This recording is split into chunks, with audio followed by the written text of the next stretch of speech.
Wake that ass up early in the morning. The Breakfast Club. Morning, everybody. It's DJ NV, Charlamagne the Guy. We are the Breakfast Club. We have Lauren LaRosa, our special guest host. And let's get in some front page news.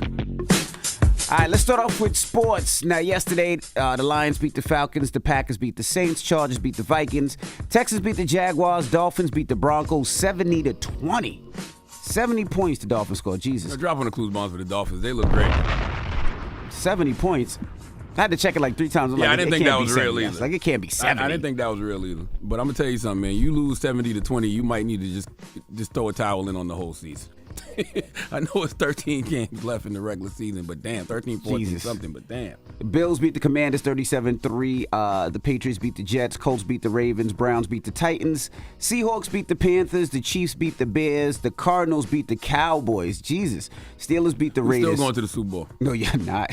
What you mean? No, we're not. It's only 3 games into the season. You a Cowboys fan? You're damn right. Yeah, I don't know much about football, but I wanted to check on you yesterday too.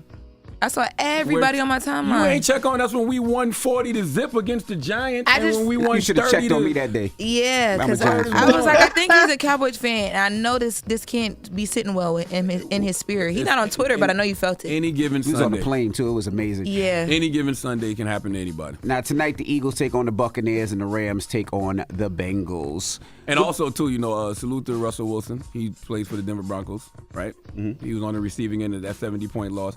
And I know people always talked about Sierra's prayer for Russell Wilson. Right. People need to start praying for Russell, period. All right? Okay. Pray for that whole situation in Denver because it hasn't looked good since he's been there. Yeah, it's pretty disgusting. What up, Taz? What's going on? Y'all gonna just pass over Colorado? Y'all not gonna talk about Colorado? What you mean? The score on Colorado? That they lost? Yes. I mean, we didn't do no other college. No, we didn't do that okay. one. I don't report it when they lose, only when they win. Oh, okay. No, Just like it don't exist. Yeah, it doesn't exist. All right, let's jump right into it. The government shutdown. Yeah, we've heard this story many, many times over. It is so old, but less than a week before a potential government shutdown, once again, there's no clear resolution in sight. Lawmakers are split on whether the country should brace for the wide-ranging impacts on a shutdown. Now, in the House, that is where most of the fighting is happening. It's some internal fighting with the Republicans, and House Speaker Kevin McCarthy has struggled to unite them to bring a deal to come together. Let's listen to what he had to say. Look, I don't think anybody wins a shutdown. Think for one moment what a shutdown does. It stops paying our troops. How do you have more leverage in that situation? I've watched shutdown after shutdown. Everybody loses. And the only way you're able to achieve that is to pass the appropriation bills that we've passed out of committee. That's why we've been working so hard. So, question, if the government does shut down, what exactly happens? And doesn't this happen every year? I feel like every year this happens. They don't do like a long contract. Yeah, it happens all of the time, and it's really old. Every time, they use it as leverage to get, certain things that they want, not really giving a damn, who it affects. Hopefully they'll come to some type of agreement. But in this case, to answer your question, a lot of people would not be paid and a lot of services would stop. And I'll just break this down quickly. Those who are determined essential employees, and those are people who protect public safety, national security, they still would go on, with being able to work, but they would not be paid, during that time. The non-essential employees, which is everybody else, they will be put onto a furlough and would not get paid as well. Now, the whole thing about that is even though the employees who are required to work would not be paid, they still would not be paid until after the shutdown is over. So bottom line, simply put, a lot of services would stop.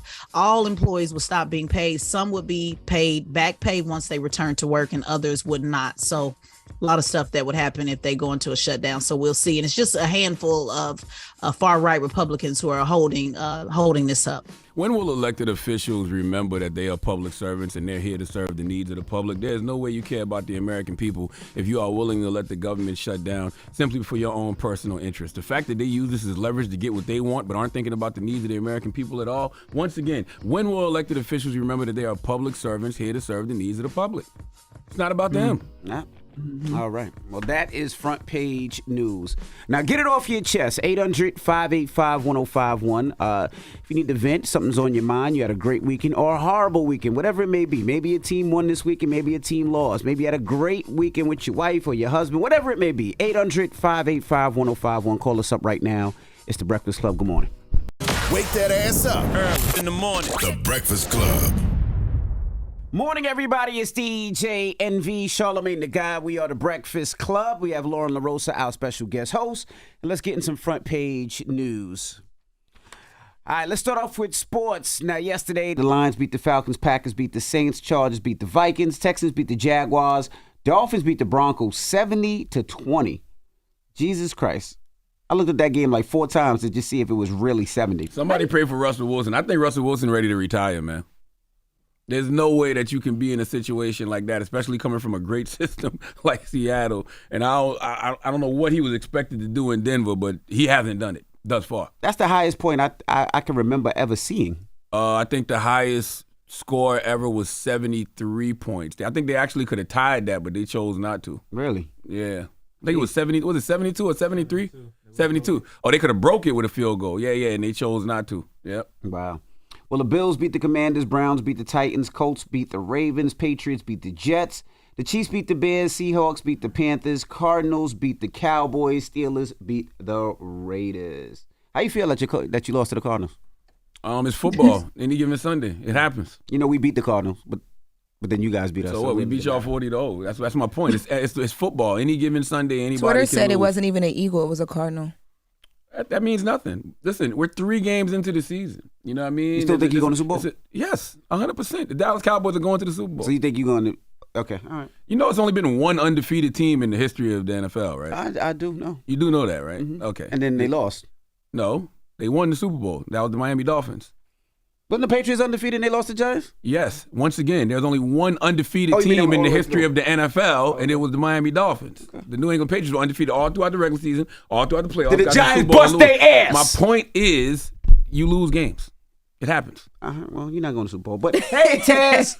Hey, what's going on? The Breakfast Club. I'm letting y'all get y'all little football beef out the way. The Writers Guild looks like they've reached a tentative deal to end the strike. This happened yesterday evening. Union leaders in Hollywood studios reached a tentative agreement Sunday to end the historic screenwriter strike after nearly 5 months, though no deal is in the works for the striking actors. Now, the Writers Guild of America announced the deal in a joint statement with the Alliance of Motion Picture and Television Producers, the group that represents the studios, the streaming services, and production companies in negotiations. Now, the deal still must be approved by the Guild's board and members before the strike officially ends, and they have not announced the terms of the deal. What are your thoughts on that? Something's going to change. What's about to change? What's going to happen now? Because you can't have a strike like this, a deal be made, and then everything just go back regular. What do I think is going to happen? I think that studios and production companies are going to be very tight with the projects they bring on. I don't think that they're going to be bringing on any projects that they don't plan to make. You know how there was a time where they would just sign things and things would be in development? Yep. I think those days are over. I think the days of pilots and all that stuff might be over. Too much insurance risk. That's right. I think they're not going to sign anything that they don't plan to actually put out. So it's going to be very, very hard to sell shows is what I'm saying. Will we get around? Well, this agreement comes just 5 days before the strike would have become the longest in the Guild's history and the longest Hollywood strike, more than 70 years. So hopefully they'll come to a deal, and we'll see, about the actors, because what about them? Yeah, you still got the actor strike going on. You know what I mean? Right, exactly. Somebody got to act in the movie, so Jesus. we'll see how that goes. Now let's talk about pandemic aid.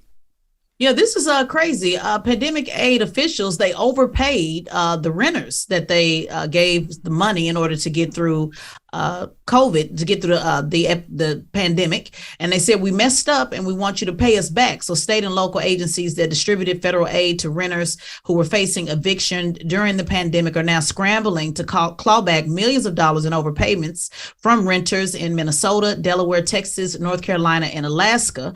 They're trying to recover $46 billion in emergency rental assistance that Congress gave them, and it was all a clerical error.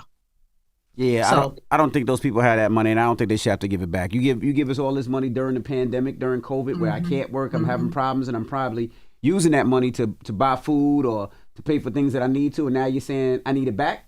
Nah. Right. That's not fair. And it was in 2020 and 2021. So, here we are going into 2024 and they saying, hey, the government saying, let me get that back. So just one quick example on, so you can get an idea of the type of money they're asking back. One renter, they've asked for $10,000. They asked her to return it in 30 days. She says she doesn't have it. And this isn't going too well. Delaware has only recovered $204,000 of the $1.6 million that they're trying to recover. Delaware ain't giving nothing back. First of all, we're not going to do the Delaware slander today, okay?